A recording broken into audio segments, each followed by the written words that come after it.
Pesannya, jadilah pemuda yang selektif dalam memilih pergaulan, ciptakan karakter yang baik, yang berguna di masyarakat, orang tua, ataupun di agama. Seperti itu. Pesannya, hargai dirimu sendiri, jangan korbankan masa depanmu demi kebahagiaan sementaramu. Oke.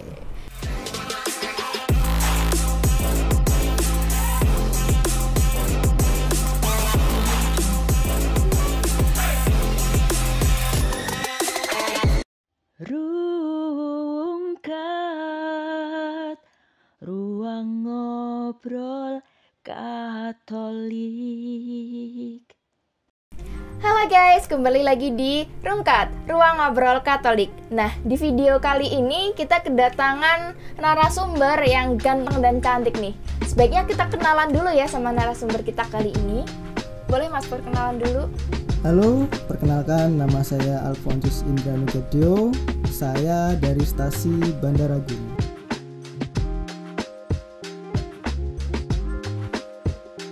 Nah, kalau mbaknya? Halo, perkenalkan nama saya Veronica Susanti, saya dari stasi Cingkuk Sriwijaya.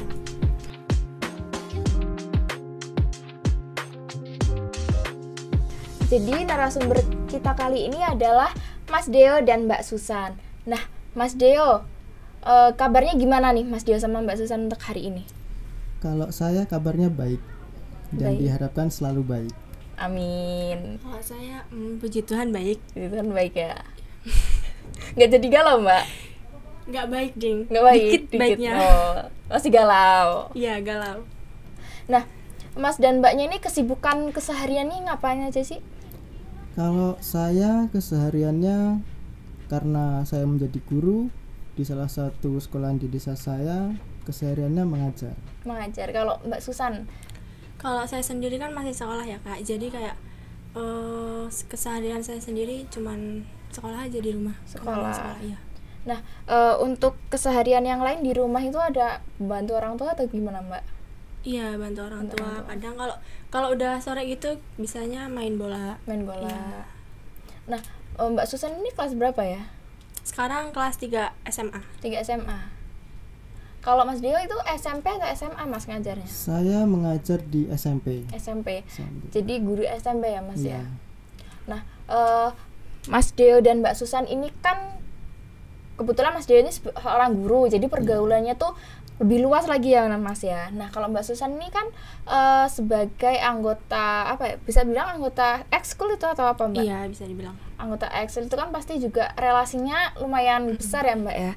Nah, Mbak, kebetulan tema kita pada sore hari ini adalah pergaulan pada zaman now atau pergaulan bebas. Nah Mbak, menurut Mbak tuh apa sih yang didefinisikan sebagai pergaulan bebas atau pergaulan pada zaman now di era yang sekarang ini? Pergaulan bebas kalau menurut saya tuh kayak apa ya? Hidup yang nggak terkait dengan norma-norma tradisional kayak berinteraksi dengan siapa aja gitu. Oh, jadi lebih luas lagi lah. Iya. Mbak ya. Nah, kalau menurut Mas Dio sendiri, apa sih yang menurut Mas Dio itu didefinisikan sebagai pergaulan bebas pada zaman ini? Pergaulan bebas itu pastinya terkait dengan sesuatu hal yang menyimpang ya, menyimpang dalam masyarakat, dalam norma-norma agama, norma sosial. Pastinya hal yang menyimpang pergaulan bebas itu. Nah, berarti bisa diartikan pergaulan bebas dalam tanda kutip ya Mas. Pergaulan bebas ini adalah hal-hal yang negatif yang dilakukan oleh anak muda itu ya Mas Iya. ya. Nah, Mas, menurut Mas dan Mbak Susan nih, apa sih yang menjadi faktor utama dalam maraknya pergaulan bebas pada kalangan remaja pada zaman ini? Apalagi di SMP nih Mas, pasti kan kenakalan remaja kan lagi marak-maraknya nih Iya. Mas. Faktor utamanya itu apa sih Mas? Faktor utamanya yang pastinya apa ya? Suatu pemikiran yang kurang paham. Dia belum bisa menyeleksi mana yang baik dan mana yang buruk. Dan menurut saya rata-rata itu dari ikut-ikutan. Adu gengsi, semisal seperti ini. Kamu kalau nggak seperti ini nggak keren loh. Nggak melakukan seperti ini nggak keren. Gitu. Nah, sebagai sudut pandang Mas sebagai seorang guru nih, pastikan anak-anak SMP ini lagi mencoba untuk mencari jati dirinya ya, tapi kan itu pasti melakukan hal-hal yang kebanyakan salah ya Mas, kayak ikut merokok, padahal itu kan belum usianya mereka untuk merokok. Nah, itu sebagai seorang guru, Mas tuh sebenarnya harus gimana sih dalam mengarahkan mereka? Tentunya kalau seorang guru kita juga harus memberikan contoh yang baik. Karena anak itu kalau cuma kita kasih omongan saja, mungkin dia masih bisa menentang ya. Karena biasanya aturan itu diciptakan untuk dilanggar. Dilanggar. Jadi kita harus memberikan contoh yang baik buat mereka. Seperti apa. Jadi seperti itu. Oh, jadi guru itu emang bener ya Mas, digugu dan ditiru seperti itu. Jadi Mas dalam lingkungan sekolah, kalau lingkungan di luar sekolah kan Mas bukan guru nih ya, sebagai bujang masyarakat umum. Jadi kalau di dalam lingkungan sekolah Mas harus memberi contoh pada murid-muridnya. Apalagi murid SMP itu masih rentan-rentannya ya Mas ya. Nah, kalau Mbak Susan sendiri, apalagi kan di SMA tuh lagi ini ya Mbak, lagi marak-maraknya anak-anak pada melakukan kenakalan remaja, apalagi udah SMA itu tingkatnya lebih rentan lagi daripada SMP nih. Nah, itu apa sih Mbak yang menurutnya Mbak yang menjadi faktor utama dalam maraknya kenakalan remaja, maraknya pergaulan bebas di dalam lingkungan SMA gitu Mbak? Kalau untuk saat ini tuh kayak pengaruh media sosial ya Kak. Iya, kayak apa-apa kan sekarang dari media sosial, jadi kayak pengaruh media sosial. Jadi media sosial itu berpengaruh aktif ya dalam pembentukan karakter yang ada pada pembentukan karakter dalam remaja Indonesia pada zaman ini. Kembali lagi ke media sosial. Nah, berarti emang kita sebagai orang muda itu harus bisa memilah dan memilih ya. Betul. Dalam menggunakan atau dalam menyaring informasi yang ada di sosial media. Nah, menurut Mas Deo nih sebagai guru, itu apakah ada tindakan khusus Mas? Apalagi kan anak SMP tuh masih hobi untuk mencoba-coba ya. Itu apa ada tindakan khusus untuk menggiring anak-anak atau mengarahkan anak-anak ke jalan yang lebih lurus lagi dalam anak-anak yang bermasalah ini ya tentunya ya pasti mengarahkannya. Emang benar dalam pergaulan bebas itu faktor utama dari media sosial ya. Dia melihat informasi dan ternyata dia belum bisa menyaring informasi itu, mana yang baik mana yang enggak. Jadi ya kita mengarahkannya. Mungkin yang saya pernah lakukan itu diskusi atau mungkin ada anak yang bermasalah, kita diskusikan apa masalahnya begitu. Jadi anak sekarang itu tidak bisa langsung dimarahin, tidak bisa, dia harus dikasih pemahaman dulu karena udah beda generasi ya Mas ya. Betul. Jadinya kita harus lebih teliti lagi dalam mengevaluasi salahnya mereka tuh apa, dan kita harus lebih aktif dalam berperan sebagai orang tua kedua, karena kan kalau di sekolahan tuh guru sebagai orang tua ya Mas ya. Betul. Nah, terus menurut Mbak Susan, apa sih dampak negatif dari pergaulan bebas yang sering kita lihat nih sebagai kaum awam? Kalau menurut saya sih kita kan remaja nih ya, jadi di kalangan remaja sekarang ini tuh kayak dampak negatifnya pasti kayak kehamilan tidak terencana ya, kecelakaan bisa dibilang. Terus yang kedua kayak penyakit menular seksual. Kalau menurut Mas Deo, dampak negatif apa yang sering dilihat dalam pergaulan bebas yang sering kita lihat sebagai kaum awam nih? Ya, kalau saya mencakup ruang lingkup sekolah ya, boleh. Pasti prestasinya akan menurun. Anak itu lebih cenderung tidak pede. Ya, anak itu lebih cenderung tidak pede dan emosionalnya sulit dikendalikan. Jadi dampaknya sangat negatif, apalagi di kaum remaja ya pastinya. Gitu.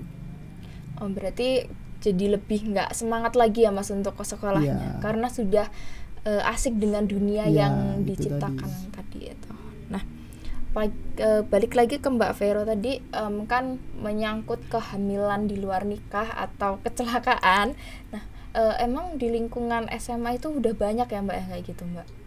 Banyak sih Kak, kayak kadang tuh masih pelajar gitu ya, kadang terus dia tuh kayak kecelakaan, jadi kayak malu mau sekolah lagi gitu. Itu teman Mbak Vero sendiri atau kakak kelas atau adik kelas? Kakak kelas sih, lebih ya banyak ke kakak kelas. Nah, kalau Mas Deo nih sebagai guru melihat fenomena negatif ini menanggapinya gimana Mas? Kalau saya menanggapinya gimana ya, miris ya, miris. Aturan kita itu menciptakan generasi muda yang baik, yang bagus, tapi karena ada suatu tindakan pergaulan bebas tadi itu yang diinginkan itu kayak gimana gitu, jadi seperti gagal gitu. Kita menciptakan generasi muda yang baik menjadi gagal karena pergaulan bebas tadi itu. Nah, Mbak Vero, apakah di guru di sekolah Mbak Vero itu tidak menjembatani antara sekolah dengan mainnya di luar atau gimana Mbak? Kalau guru tuh pastinya ya mengasih saran yang benar, cuman kan kadang kayak muridnya tuh tidak menganggap gurunya, jadi kayak mau seenaknya sendiri gitu. Berarti emang pelaku dalam bisa dibilang tindakan penyimpangan ya Mbak? Penyimpangan ini berarti emang benar-benar udah nggak bisa diomongin ya Mbak ya? Terus apakah pelaku ini tuh bisa masih sekolah atau sebenarnya udah nggak bisa sekolah gitu Mbak? Udah nggak bisa sih. Udah nggak bisa ya? Karena udah hamil itu tadi, dan ketahuannya udah gede ya Mbak? Iya, kalau itu pasti. Jadi kayak itu yang ketahuin tuh kayak guru. Oh, malah guru? Iya, kalau itu pasti guru yang tahu. Jadi dia sekolah seperti biasa sebenarnya sudah. Biasa. Tapi ketahuannya itu gimana Mbak ceritanya kalau boleh tahu? Waktu itu kayak anak itu masih jalan tuh Kak ke kantin. Habis itu dipanggil lah sama gurunya, terus ditanya-tanyain, ternyata emang iya benar kayak gitu. Oh, berarti mungkin sebelumnya udah ada informasi yang masuk ke guru tersebut ya Mbak? Iya. Nah, lalu untuk pertanyaan selanjutnya Mbak, bagaimana sih peran media sosial dalam membentuk persepsi remaja tentang pergaulan bebas? Boleh Mas Dio dulu yang jawab. Mungkin peran media sosialnya itu memberikan edukasi yang baik bagi kalangan remaja, pemuda ya tentunya, atau mungkin tentang konten-konten yang baik. Kan banyak itu konten-konten yang baik sekarang. Pastinya ya seperti itu, harus ada edukasi yang baik gitu. Nah, kalau dari Mbak Susan nih, bagaimana peran media sosial dalam membentuk persepsi remaja tentang pergaulan bebas? Yang pasti kita harus mencari konten-konten yang lebih positif. Ya, jadi kayak kita tuh bisa ya tadi yang lebih positif gitu aja.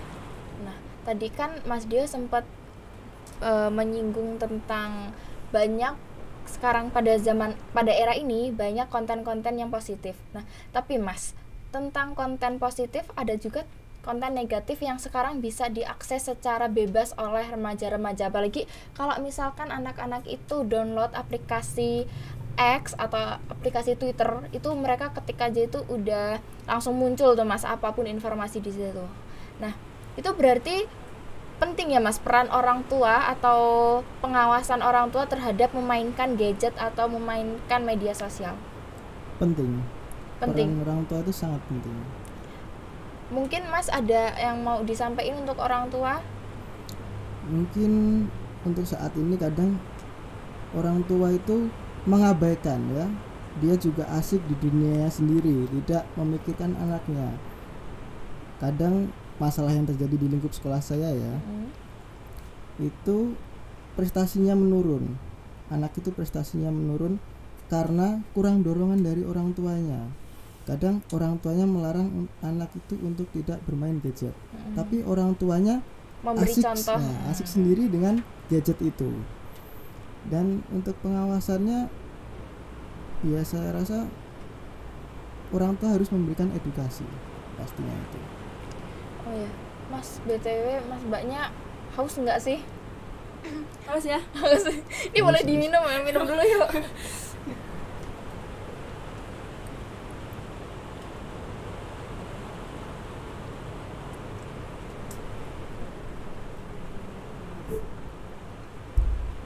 Oke, back to topic.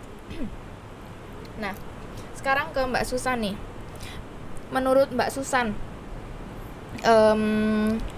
bagaimana orang tua atau orang tua Mbak Susan nih ya, kan Mbak Susan masih sekolah nih, apakah orang tua Mbak Susan itu mengarahkan Mbak Susan untuk lebih mengepres lagi atau lebih teliti dan lebih apa ya, bisa dibilang lebih pemilih lagi dalam memilih konten-konten yang disajikan dalam media sosial, apalagi seperti yang saya bilang tadi, media sosial pada zaman ini emang benar banyak yang positifnya, tapi yang negatifnya juga lebih banyak lagi.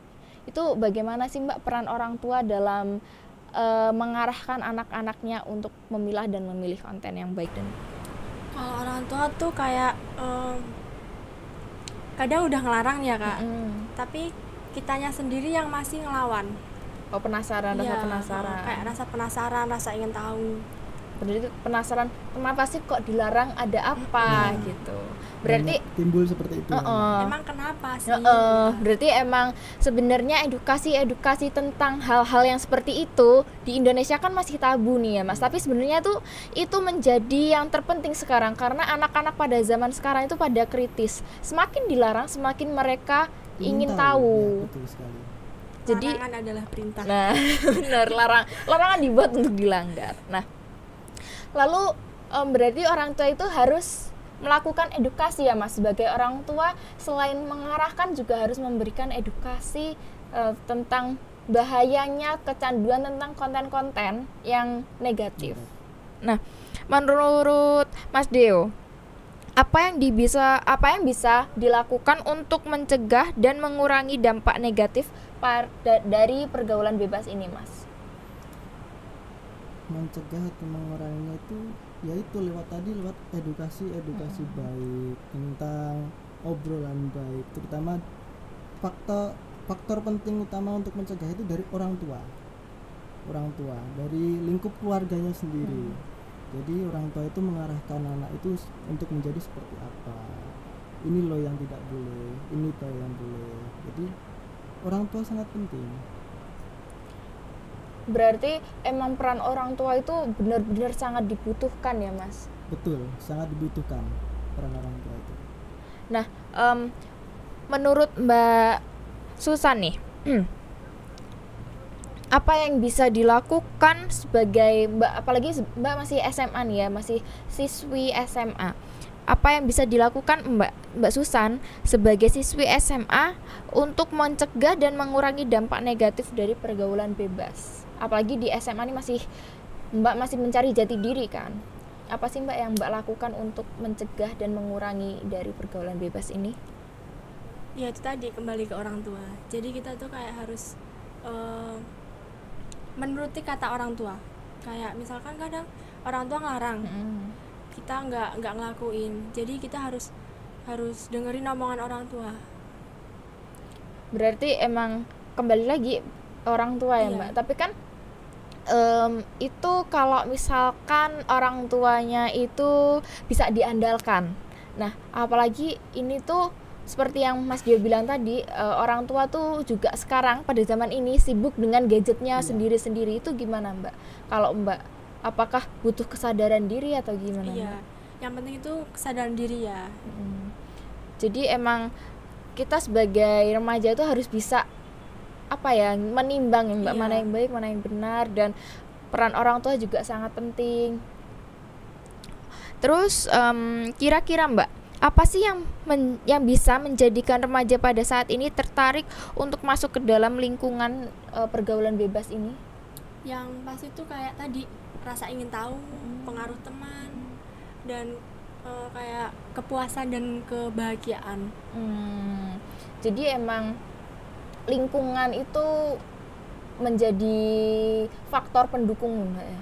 Kalau misalkan lingkungannya positif, pasti anaknya positif juga gitu. Kalau menurut Mas Deo nih, apa yang bisa menjadikan remaja pada saat ini merasa tertarik untuk masuk ke lingkungan yang pergaulannya tuh lebih bebas? Ya karena faktor ikut-ikutan. Saya rasa dari faktor ikut-ikutan dan dari ruang lingkup sekitarnya. Ruang lingkup sekitarnya seperti yang dikatakan tadi, kalau ruang lingkup sekitarnya bagus, pasti menimbulkan sesuatu yang bagus. Tapi kalau ruang lingkupnya jelek, biasanya itu juga menimbulkan sesuatu yang jelek juga. Jadi harus selektif. Kita harus selektif. Kita harus mencari lingkungan yang baik. Ataupun kalau misal kita berada di lingkungan yang buruk, kita harus bisa menahan diri, ya, menahan diri untuk tidak terjerumus ke situ. Oke. Kembali lagi ke rasa ingin tahu yang sangat amat melonjak ya, apalagi masih mencari jati diri. Lalu gimana sih Mas caranya untuk menselektif, apalagi Mas Deo ini lumayan banyak ya ikut pergaulannya, mulai dari CB, terus Karang Taruna, pasti kan di CB, apalagi di CB ya Mas. CB itu kan mencakup banyak orang nih, banyak latar belakang nih. Itu gimana sih Mas caranya biar Mas Deo nih nggak terjerumus? Pasti kan ada yang negatif juga sih kan Mas. Gimana caranya Mas Deo untuk tidak terjerumus ke pergaulan bebas yang ada di lingkungan Mas ini? Ya pastinya harus berpikir yang idealis ya. Kita harus mempunyai prinsip. Pastinya kita bisa memilah mana ini yang baik, mana ini yang buruk. Jadinya walaupun kita dalam lingkup yang kurang baik itu tadi, gimana cara kita menghindarinya ya. Kita harus selektif tadi. Kita harus, kalau semisal ada informasi ya atau ada kegiatan, kita harus menyerapnya yang baik saja, yang buruk jangan diserap begitu. Terus Mas di acara-acara CB kayak gitu kan pasti banyak nih Mas anak-anak yang di bawah umur itu ikut-ikutan coba untuk minum-minum, pasti kan kayak gitu ada minum-minumnya kan Mas, minum-minum, ngerokok. Mas itu gimana sih sudut pandang Mas sebagai yang waktu itu masih udah dewasa ya Mas, sebagai orang dewasa yang melihat anak-anak yang di bawah umur udah ikut-ikutan kayak gitu Mas? Mungkin saya berpikirnya apakah itu yang membuat mereka bahagia gitu, ada rasa timbul bahagia di situ. Kita harus bisa menciptakan bahagia yang tanpa harus seperti itu gitu. Nah, berarti emang kembali lagi ya Mas ke diri kita sendiri. Kita harus punya batasan-batasannya. Nah, jadi mungkin buat adik-adik yang masih sekolah, kalian harus coba untuk menjaga pergaulan kalian supaya kalian itu tetap menjadi menjadi generasi yang unggul. Nah, lalu Mas, menurut Mas Deo, bagaimana sih peran keluarga dalam membentuk karakter remaja dan mencegah mereka untuk terjumus dalam pergaulan bebas ini? Pastinya dengan melakukan pengawasan ya, seperti semisal anaknya itu mau ngapain, mau pergi kemana, ditanyakan temannya siapa. Soalnya biasanya faktornya itu dari teman ya, pergaulan bebas itu dari teman. Dia tidak menciptakan sendiri, pasti ada teman ya. Jadi orang tua harus lebih mengawasi, lebih teliti. Anak itu bermain dengan siapa, bergaul dengan siapa, mau kemana, terus kegiatannya sewaktu sama temennya itu ngapain aja. Nah, jadi seperti itu.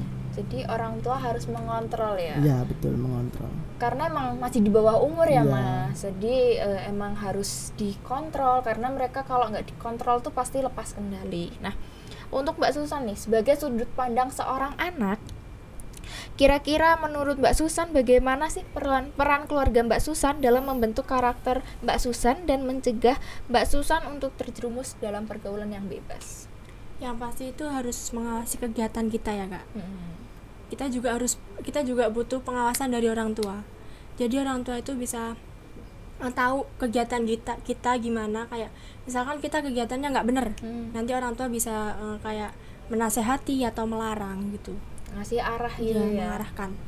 Nah sejauh ini nih Mbak, apakah keluarga Mbak Susan itu mengarahkan Mbak Susan untuk misalkan Mbak Susan pamit, aku mau main nih sama temanku, terus respon dari keluarga Mbak Susan sendiri gimana? Iya, kadang kan ngomong kayak gitu, mau main, terus kayak keluarga tuh bilang nggak usah, tapi kita tetap ngeyel, jadi kayak pengennya main gitu, tapi dilarang. Karena alasannya apa Mbak dilarang? Karena jauh kah Mbak Susan mainnya tuh? Kalau jauh sih nggak apa-apa ya, cuman kan aku mainnya kadang kayak malam, jadi nggak boleh gitu. Apalagi arah di Cingko itu serem ya Mbak, ya, jalannya rawan. Nah bagaimana sih dalam kita sebagai orang muda dapat menciptakan lingkungan yang lebih sehat dan mendukung OMK lebih, apalagi OMK kan sekarang lagi krisis nih Mas ya. OMK yang membuat pilihan menjadi lingkungan yang sehat itu gimana Mas? Ada nggak cara-caranya? Caranya mungkin dengan kita mengadakan acara OMK ya. Di situ kan pasti kegiatannya positif ya. Kegiatan positif. Ya harus membuat suatu kegiatan yang positif lah dan berinteraksi. Seperti itu. Tapi kan ada nih Mas beberapa orang tua tuh yang masih ngelarang anaknya untuk ikut kegiatan OMK. Itu gimana Mas menurut Mas Dio? Menurut saya mungkin ada sesuatu pemahaman yang lain dari orang tuanya itu tentang suatu kegiatan itu. Pasti, tapi kan tidak semuanya berpikiran seperti itu. Ada yang mendukung juga. Karena sebenarnya kegiatan OMK itu pasti menimbulkan sesuatu yang positif. Benar. Apalagi dalam lingkup agama Katolik ya, khususnya untuk anak muda itu harus aktif berkegiatan OMK karena di situ banyak nilai-nilai positifnya gitu. Nah, lalu menurut Mbak Susan nih, bagaimana kita sebagai orang muda bisa menciptakan lingkungan yang lebih mendukung lagi bagi OMK untuk membuat pilihan yang sehat? Kayak kita tuh harus membuka jaringan pendukung. Gimana Mbak caranya? Kayak caranya kan kita kayak kita butuh pendukungan. Jadi kita butuh dukungan itu dari orang lain. Jadi kayak bisa dukungan dari frater atau dari kawan-kawan sekitar gitu. Oh, berarti kita harus lebih terbuka lagi ya Mbak untuk OMK. Apalagi saat ini tuh OMK Sribawono tuh krisis ya Mas ya. Banyak yang keluar, maksudnya keluar tuh merantau lah. Jadi yang di Sribawono tuh tinggal sedikit. Lalu Mas, pertanyaan yang terakhir nih, ada nggak sih Mas pesan yang ingin Mas Deo dan Mbak Susan sampaikan untuk OMK tentang pentingnya menjaga diri dan memilih pilihan yang bijak? Pesannya, jadilah pemuda yang selektif dalam memilih pergaulan, ciptakan karakter yang baik yang berguna di masyarakat, orang tua, ataupun di agama. Seperti itu. Nah, kalau Mbak Susan ada nggak pesan-pesan yang mau disampaikan untuk OMK supaya OMK itu menjaga diri dan lebih pintar atau lebih bijak lagi dalam membuat suatu pilihan? Pesannya, hargai dirimu sendiri, jangan korbankan masa depanmu demi kebahagiaan sementaramu. Oke. Nah, makasih Mas Deo dan Mbak Susan sudah sama-sama meluangkan waktunya di sela-sela kesibukan untuk datang di podcast kali ini. Nah, Mas Deo dan Mbak Susan, sebelumnya nih ada titipan katanya, boleh promosi medsos nggak nih? Boleh. Mas Deo dulu, ada IG-nya nggak? Nanti di drop di bawah. Okay. Apa IG-nya? IG-nya ada Deo_onair ya. Bisa di follow atau mungkin bisa saling ngobrol di situ kan ya. Boleh, kita saling bertukar pendapat di situ. Oke. Sebelumnya nih Mas tuh statusnya apa sih? Siapa tahu ada yang kepo nih sama Mas Dio, statusnya apa gitu. Statusnya seperti ini. HTS atau sudah? HTS atau iya, sekarang lagi marak HTS nih. HTS itu menyakitkan sih kalau menurut saya. Enggak sih Mbak, enak HTS daripada ya seperti itulah. Apa? HTS kah? Sudah memiliki. Oh sudah. Wah berarti jangan diganggu ya guys satu ya. paroki atau gimana Wih. ini? Kalau itu privasi. Oh privasi. Nah kalau Mbak Susan nih ada IG nggak biar di drop di bawah? Ada cari aja ya. Susanti XYZ. Oke jadi IG-nya Mas Deo ini Deo_owner dan Mbak Susan ini Susanti XYZ. Nah, oke guys, sekian aja video kali ini. Jangan lupa klik tombol like, comment, and subscribe. Dan sampai jumpa di episode selanjutnya.